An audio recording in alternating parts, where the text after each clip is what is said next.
Alright, let's dive into something that's been making headlines recently, a serious crash in Bolton that left 6 people hospitalized and 1 person arrested. But here's the thing, this isn't just another accident report. What makes this really interesting is the chain of events that unfolded and the broader questions it raises about road safety, accountability, and even the unpredictability of everyday life. Personally, I think this story is a stark reminder of how quickly things can go wrong, and it's worth unpacking not just the facts, but the implications behind them. So, here's the setup. It's Friday night, around 9:33 p.m., on Moss Bank Way in Bolton.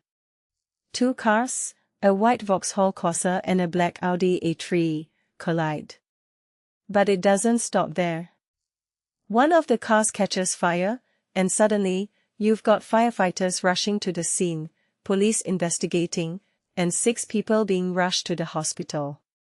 What many people don't realize is that car fires are relatively rare in crashes, but when they do happen, they escalate the situation dramatically.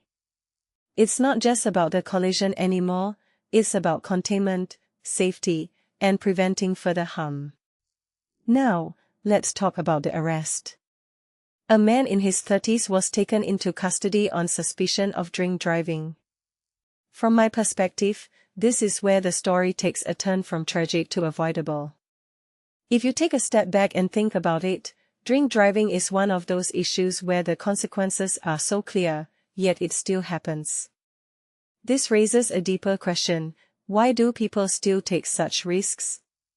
Is it a lack of awareness, a sense of invincibility, or something else entirely?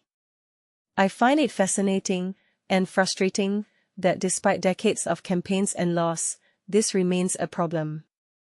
But here's where it gets even more complicated. Eyewitnesses reported a second crash nearby, just around the same time, involving 2 red cars.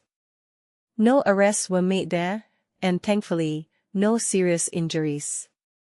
One thing that immediately stands out is the timing and proximity of these incidents. Were they related? Coincidence? Or is there something about that stretch of road that makes it more prone to accidents? This isn't just speculation, it's a legitimate question that local authorities should be looking into.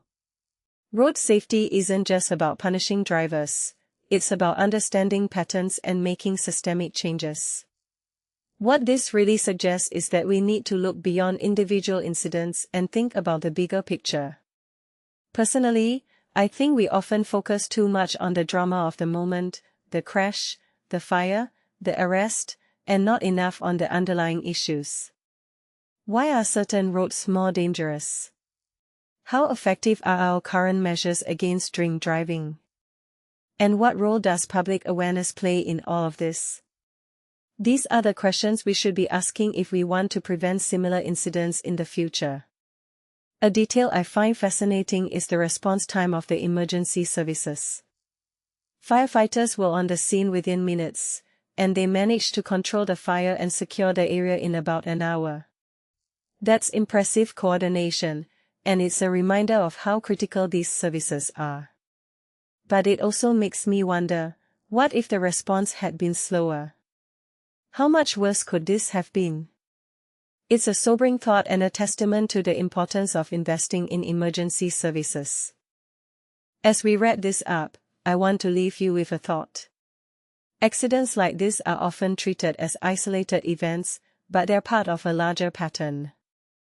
In my opinion, every crash, every arrest, every injury is an opportunity to learn and improve.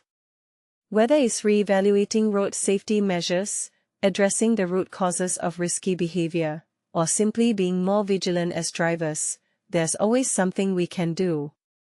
So, the next time you hear about a crash like this, don't just brush it off as another news story.